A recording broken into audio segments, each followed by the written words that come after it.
Hello बच्चों, good morning. देखिए, हम लोगों ने जो बेटा है पिरिडीन उत्पन्न कर लिए थे। आज बेटा नेक्स्ट है बेटा हमारा बी है। ठीक है, आज बी है बेटा हमारा। लिखिए, प्यूरिन व्युत्पन्न। प्यूरिन व्युत्पन्न। प्यूरिन व्युत्पन्न ये दो प्रकार के होते हैं। ये दो प्रकार के होते हैं।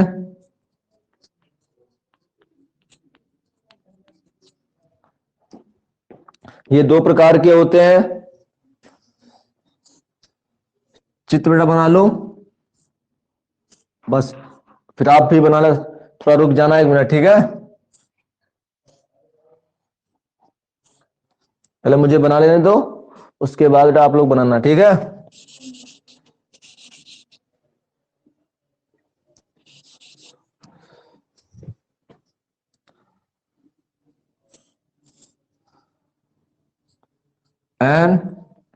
NH2, ठीक है, NH2। और इसको पूरा करने के लिए डबल बॉन्ड लगा दीजिए। यहां पर N है, यहां पर भी N है, यहां पर भी N है आपका ये, और यहां पे CH कर दीजिए, ठीक है। ये लीजिए, डबल बॉन्ड हो गया, ठीक है। इसको बोलते हैं एडेनिन। एडेनिन इसको ए से प्रदर्शित करते हैं, ठीक है। मतलब दो प्रकार का होता है, आप लिख लीजिए।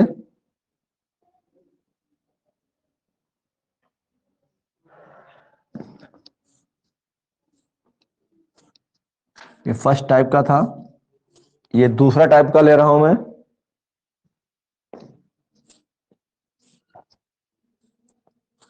ठीक है, यहां N, यहां CH, डबल बॉन्ड NH, ठीक है। ये सेम रहेगा, इसमें कोई चेंजिंग नहीं है।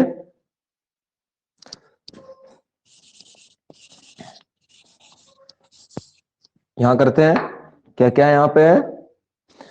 यहां बेटा आपका N है, यहां बेटा आपका C डबल बॉन्ड O है, यहां पर बेटा आपका N है, और यहां पर आपका NH2 है। नोट कर लीजिए। और ये आपका यहां पे डबल बॉन्ड है, ठीक है। इसके बाद में यहां पर भी आपका डबल बॉन्ड है, ओके। तो ग्वानिन बोलते हैं, ग्वानिन। इसको बेटा G से व्यक्त करते हैं। नोट कर लीजिए।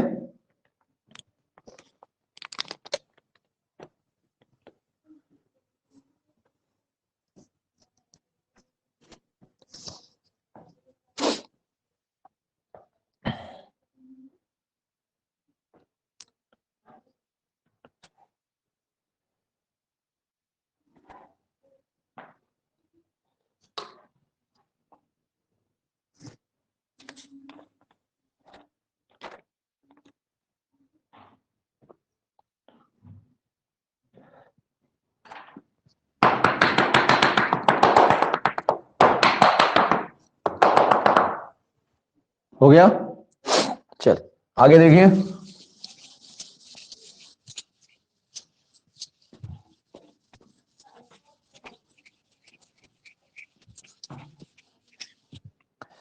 आगे बेटा है आपका, मैंने आपको बताया था कि ये 3 प्रकार के न्यूक्लिक अम्ल का संगठन जो लिखवाया था, उसमें बताया था मैंने 3 प्रकार के होते हैं, तो 2 लिखवा दिए। थर्ड लिखिए, फास्फेट समूह।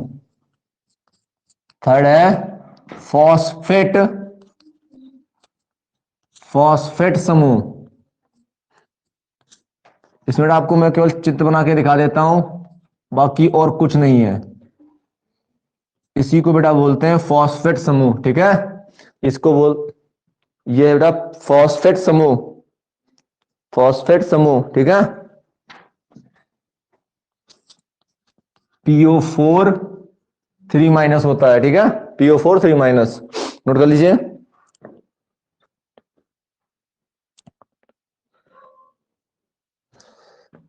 नीचे एक नोट बना के लिख लेना, वेरी इंपॉर्टेंट है। पेपर में पूछ भी दिया जाता है।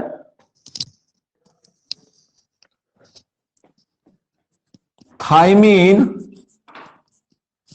केवल डीएनए में तथा थाइमीन केवल डीएनए में तथा यूरेसिल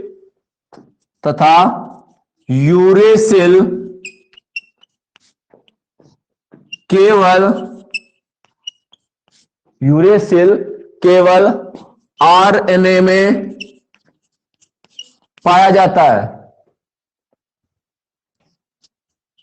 है और आरएनए में होता है। जैसा भी आप लिखना चाहिए, थाइमीन केवल डीएनए में तथा यूरेसिल केवल आरएनए में होता है। और ये सब क्या है हमारे, याद है ना, क्या है हमारे?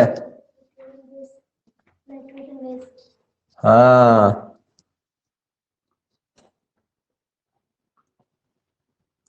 नोट कर लीजिए इसको।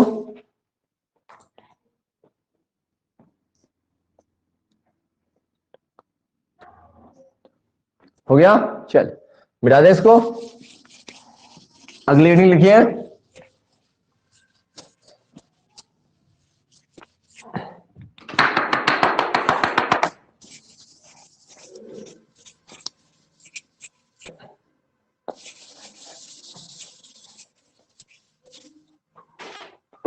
अगला लिखा है, अगली हेडिंग है न्यूक्लियोसाइड। न्यूक्लियोसाइड,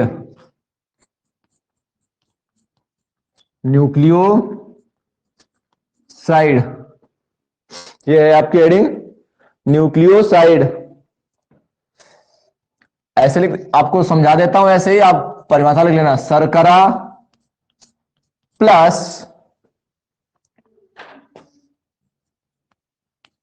नाइट्रोजनी क्षारक, इन दोनों के द्वारा जो बनता है उसी को बोलते हैं न्यूक्लियोसाइड। बस ठीक है ना। शर्करा तथा नाइट्रोजनी क्षारक के मिश्रण से या के आपस में मिलने से जो बनता है उसे न्यूक्लियोसाइड कहते हैं। लिख लोगे ना। चल मैं आपको दिखाता हूं एग्जाम्पल के तौर पर। देखो स्ट्रक्चर में दिखा देता हूं कि स्ट्रक्चर कैसे बनता है, बस वो आप कैसे क्या जुड़ा होता है। अब वहां पे जो भी चाहे आप लगा सकते हैं। ये लिखा है थोड़ा बेस का मतलब है नाइट्रोजनी क्षारक, यहां पे उठा लीजिए और लगा दीजिए एक, ठीक है। और ये वाला जो हिस्सा मैं बता चुका हूं कि कैसे बनता है, ठीक है।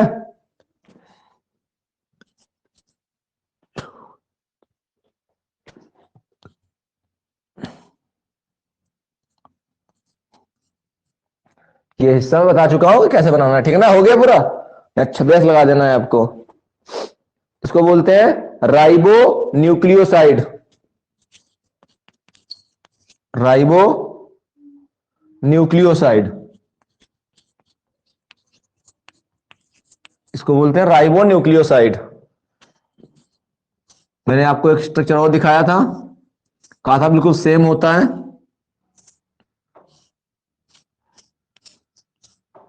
मैंने क्या कहा था, बस दूसरे कार्बन पर एच लगा दीजिए, पूरा सेम कर दीजिए। यहां बेटा वही बेस रहेगा, नाइट्रोजनी बेस रहेगा, यहां एच लगा दीजिए। ये आपका एच है, यहां पर ओ एच रहेगा, यहां पे आपका एच और यहां पर आपका CH2OH रहेगा, ठीक है। बाकी सब सेम है, बस यहां पे दूसरे नंबर वाले पे एच लगा दीजिए। इसको मैंने कल बताया था डीऑक्सी राइबो न्यूक्लियोसाइड कहते हैं। डीऑक्सी राइबो न्यूक्लियोसाइड कहते हैं, डीऑक्सी राइबो न्यूक्लियोसाइड कहते हैं।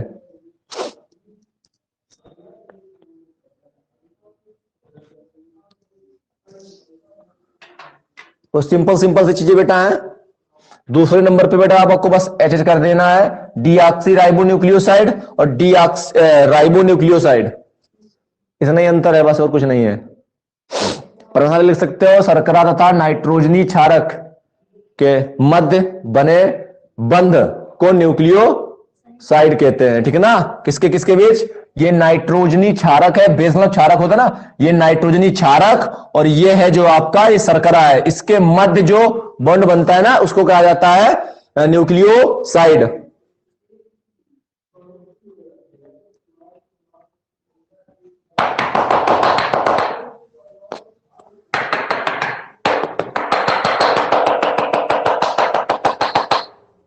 हो गया। नेक्स्ट हेडिंग देखिए,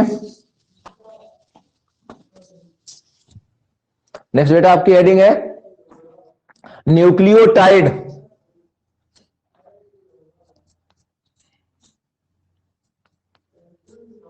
न्यूक्लियोटाइड,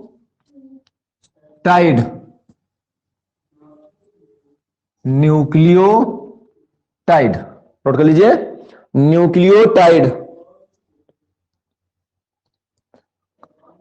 देखिए इसमें क्या क्या होता है, इसमें भी ऐसे समझा देता हूं, आप उसको भी लिख लेना, ठीक है।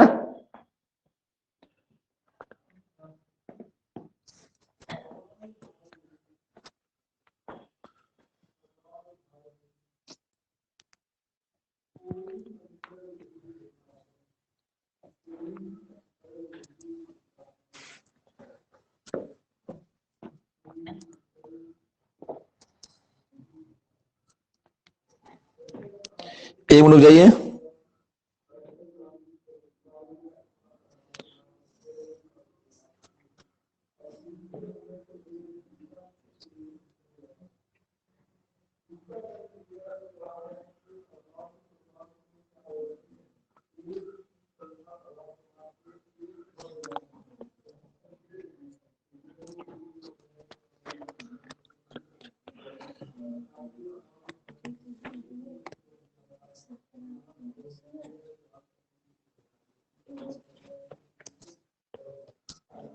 देखो ऐसे लिखना है, ऐसे फॉस्फेट,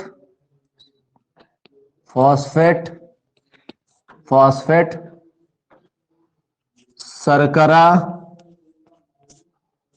क्षारक ऐसे जुड़े होते हैं ये, फास्फेट शर्करा शर्करा क्षारक जब ऐसे जुड़ते हैं बेटा तो ये आपका जो है निर्माण करते हैं न्यूक्लियो न्यूक्लियोटाइड का, ठीक है ना। जब ये क्षारक शर्करा और फास्फेट भी शर्करा से जुड़ा हो, ठीक है, क्षारक भी जुड़ा हो और फास्फेट भी जुड़ा हो इसी से, तो इसको कहा जाता है न्यूक्लियोटाइड, ठीक है ना। तो इसको कहा जाता है न्यूक्लियोटाइड। अब बना लीजिए इसको, जुड़े हुए हैं एक दूसरे से, अभी मैं बना के दिखाता हूं आपको स्ट्रक्चर, ठीक है।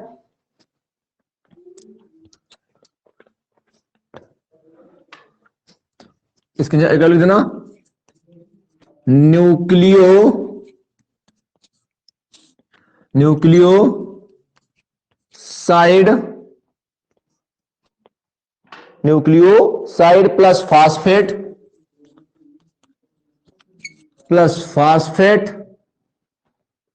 इक्वल टू है न्यूक्लियोटाइड, न्यूक्लियोटाइड। अगर न्यूक्लियोसाइड और फास्फेट मिला दिया जाए तब भी वो, चाहे ये लिख लो चाहे ये लिख लो, दोनों चीज सेम है, क्योंकि आप जानते हैं कि इतना जो ये वाला था शर्करा और क्षारक को मिला दिया जाता था तो क्या बन जाता था, न्यूक्लियोसाइड बन जाता था, और न्यूक्लियोसाइड में अगर फास्फेट ऐड कर दिया जाए तो वो न्यूक्लियोटाइड बन जाता था, ठीक है ना। तो इसको नोट कर लीजिए आप।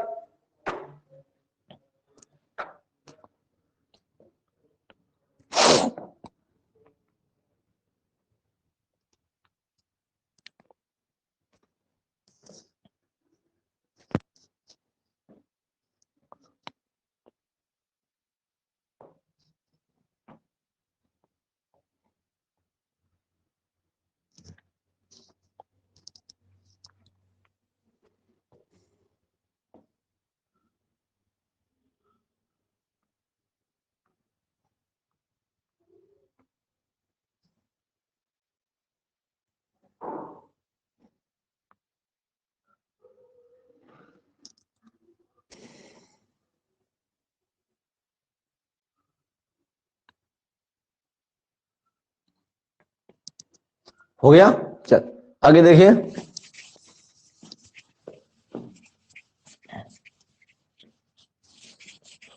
इसका मैं स्ट्रक्चर दिखा देता हूं। बिल्कुल सेम वैसे ही रहेगा आपका जैसे अभी हम लोग बना रहे थे।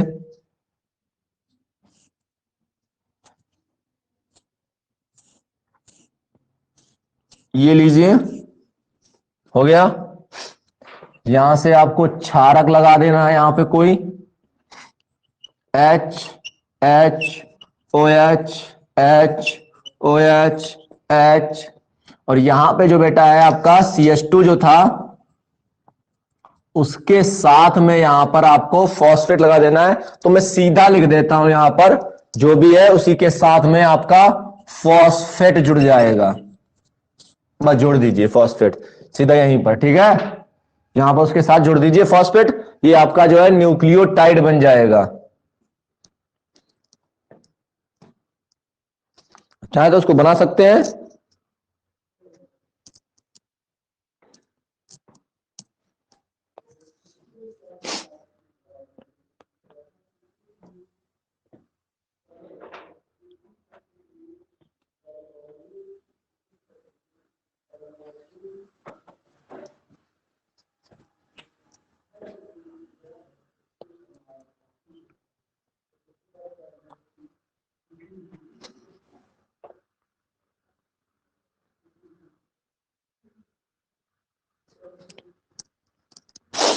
हो गया,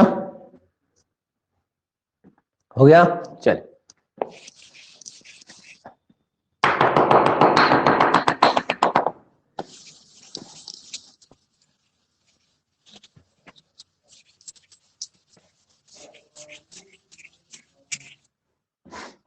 इसके बाद देखिए न्यूक्लिक अम्ल की संरचना।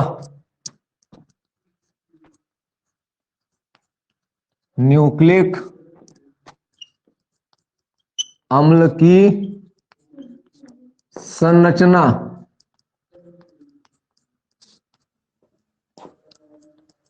इसकी संरचना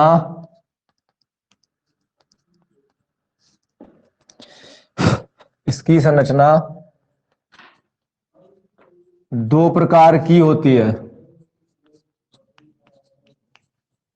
इसकी संरचना दो प्रकार की होती है। नंबर एक, प्राथमिक संरचना। प्राथमिक संरचना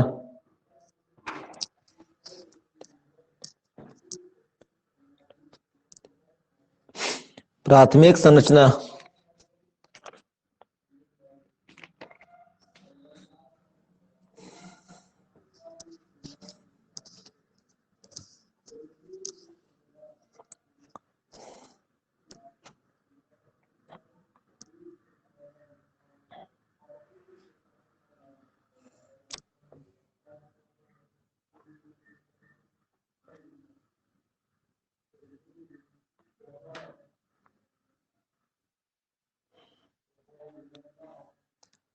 फिर डाल दीजिए प्राथमिक संरचना।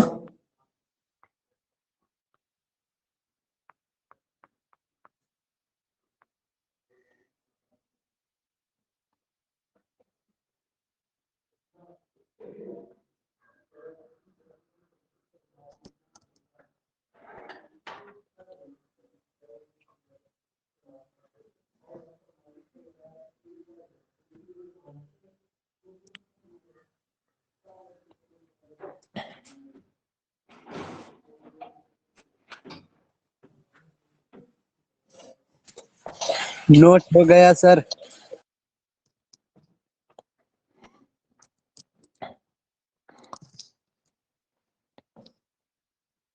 देखिए इसमें समझाता हूं मैं आपको। बेस होगा वही नाइट्रोजनी क्षारक, ठीक है ना। शुगर से जुड़ा होगा ऐसे करके, ठीक है। उसके बाद में ये जुड़ा होगा आपका फास्फेट से। तो फास्फेट कैसे जुड़ा होगा वो मैं दिखा रहा हूं आपको। यहां लगा दिखा रहा हूं माइनस, और चाहे यहां पे H दिखा सकते हो, ठीक है। उसके बाद फिर नेक्स्ट आ जाएगा आपका, यहां पर आपका फिर नेक्स्ट आ जाएगा सुगर, ऐसे करके कई अणुएं जुड़ी होंगी। यहां पे होगा आपका क्षारक, देख रहे हो क्षारक, क्षारक सुगर जुड़े थे फास्फेट से, ठीक है ना। फिर ये जुड़ेगा आपका फास्फेट से, यहां बेटा फिर से सुगर आ जाएगी आपकी, यहां से ये फिर से जुड़ेगा आपका क्षारक, ऐसे करके कई अणुएं होती हैं, ठीक है। ऐसे आगे ये जुड़ जाएगा, ये इधर से आगे जुड़ा होगा, ठीक है। ऐसे ये जुड़ता चला जाएगा, ऐसे कई अणुएं इसकी जुड़ती चली जाएंगी आपकी, ठीक है। एक दो नहीं, बहुत सी अड़िया, बहुत सी इसकी जो अणुएं होंगी वो आपस में जुड़ी होंगी, ठीक है। ओके, चलिए हो गया। तो इसके नीचे जो है आप चाहें तो इसको जो है ऐसे भी लिख सकते हैं, कैसे देखना ध्यान से,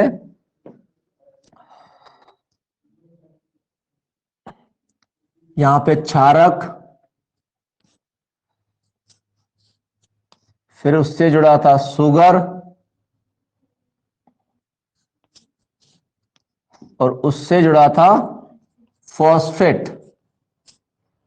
आप इसको ऐसे करके होल एन लगा सकते हो, मतलब कई बार जुड़ा हुआ है, ठीक है ना। नोट करते जाइए आप इसको। न्यूक्लियो, देख लीजिए, बेस सुगर फास्फेट है तो न्यूक्लियोसाइड बोलेंगे इसको, ठीक है ना, इसमें न्यूक्लियोटाइड बोलेंगे। न्यूक्लियोटाइड जिस बंध द्वारा जुड़े होते हैं, जुड़े होते हैं, जुड़े होते हैं,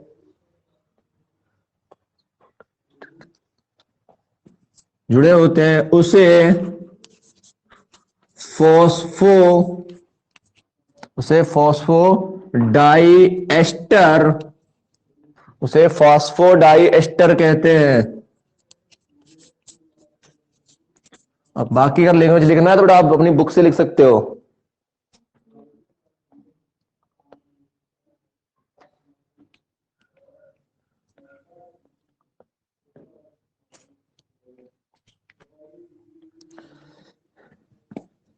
इसे शर्करा, इसे शर्करा फास्फेट, फास्फेट सहलग्नता भी कहते हैं, भी कहते हैं।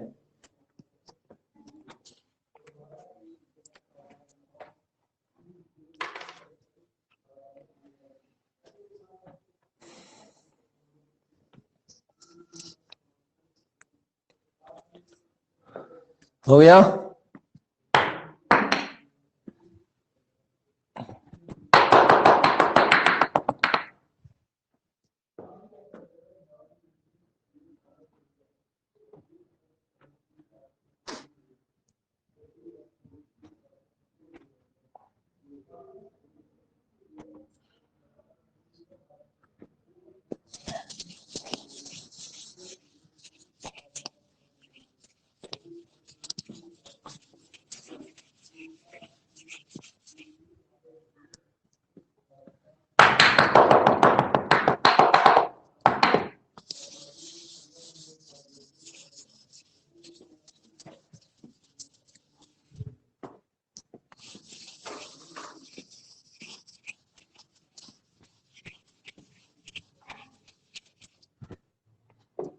हो गया, चल इसके बाद में हेडिंग पड़ेगी द्वितीयक संरचना।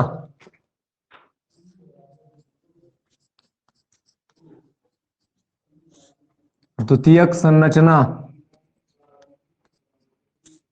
और उसमें लिखिए आप डीएनए की द्विकुंडलित संरचना, डीएनए की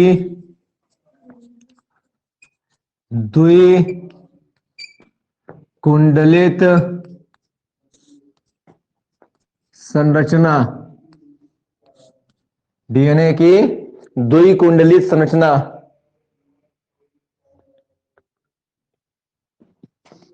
देखिए इसमें यह संरचना वाटसन वाक्रिक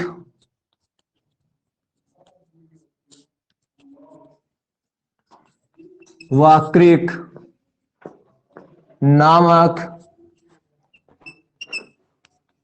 वैज्ञानिकों ने दी थी। ठीक है, ने दी थी। इसमें दो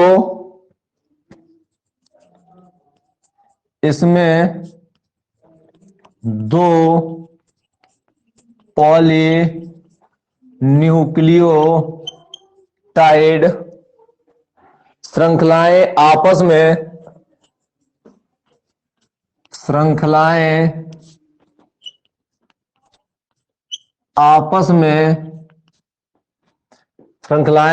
में समांतर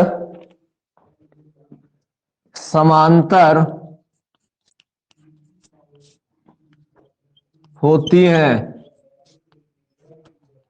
आपस में समांतर होती हैं। ठीक है, समांतर होती हैं।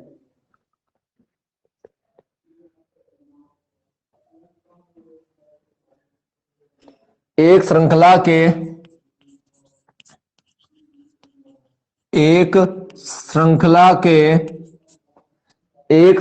के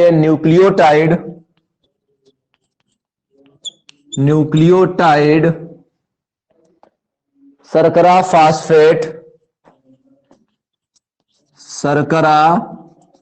फॉस्फेट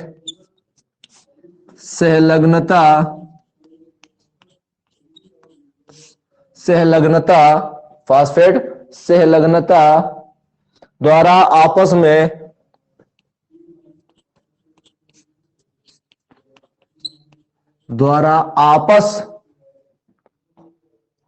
आपस में जुड़े होते हैं।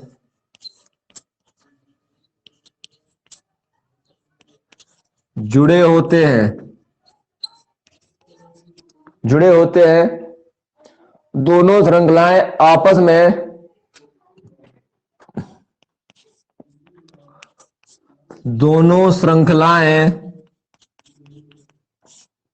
आपस में हाइड्रोजन बंध द्वारा जुड़ी होती है।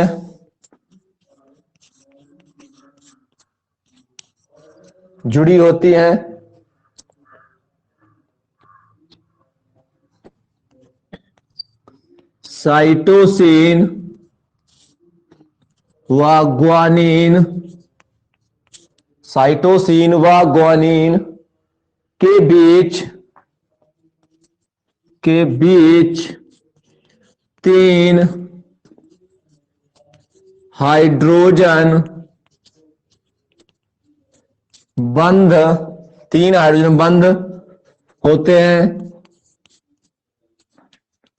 3 हाइड्रोजन बंध होते हैं। एडेनिन व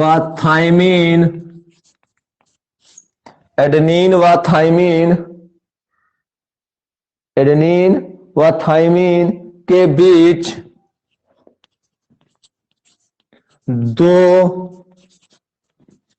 हाइड्रोजन बंध होते हैं। 2 हाइड्रोजन बंध होते हैं।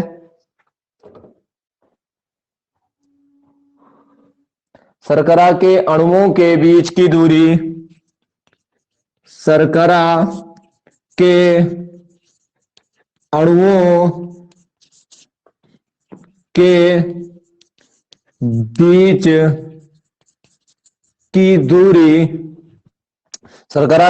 के बीच की दूरी 11 एंगस्ट्रॉम होती है। 11 एंगस्ट्रॉम होती है।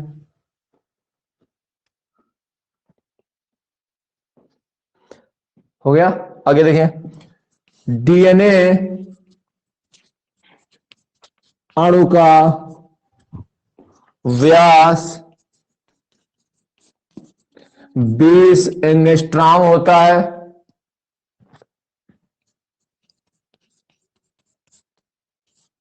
बीस एंगस्ट्रॉम होता है। अब नोट करते जाइए पूरा।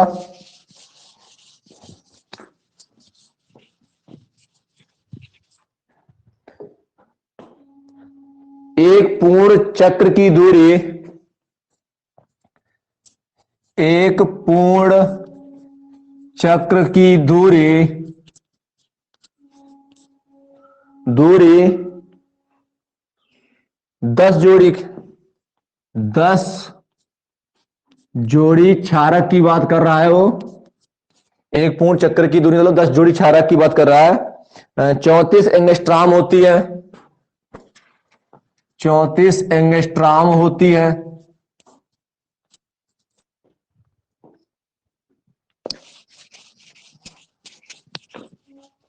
34 एंगस्ट्रॉम होती है। इसके बाद आगे देखिए, केंद्रक की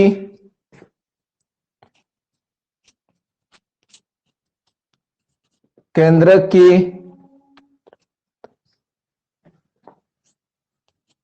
अंतरावस्था में, केंद्रक की अंतरावस्था में डीएनए का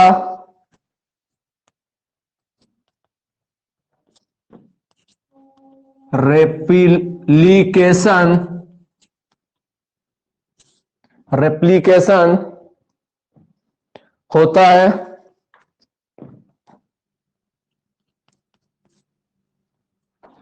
रेप्लिकेशन होता है।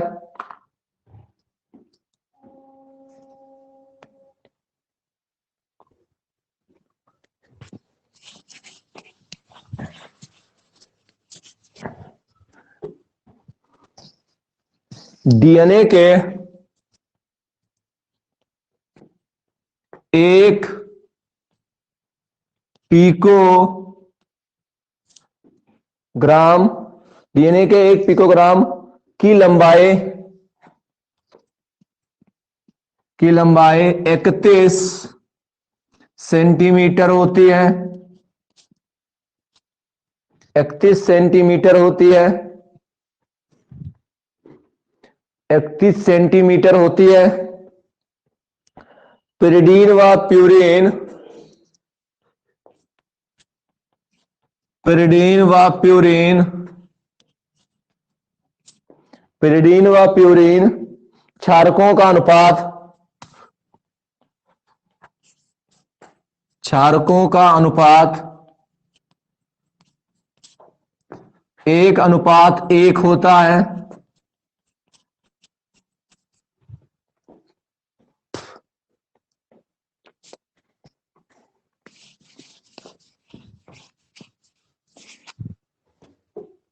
प्रत्येक न्यूक्लियोटाइड का अनुभार, प्रत्येक न्यूक्लियोटाइड का अनुभार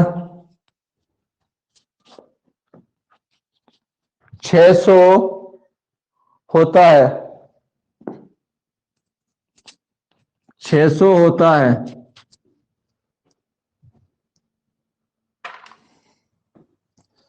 600 होता है।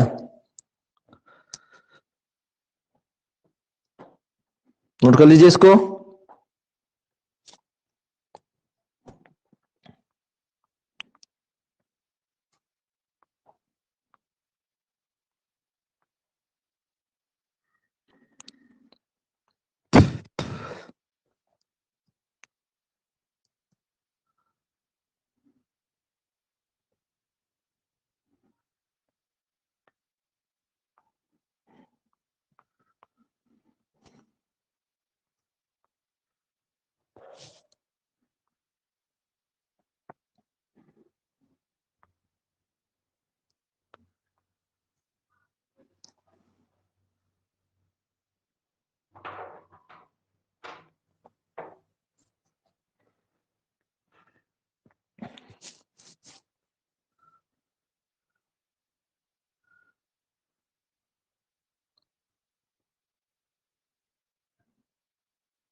नोट हो गया?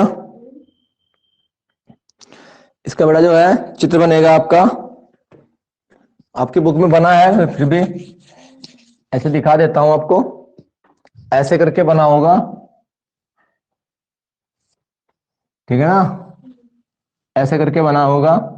यहां पे जो है मैं कुछ आपको चीजें दिखा रहा हूं।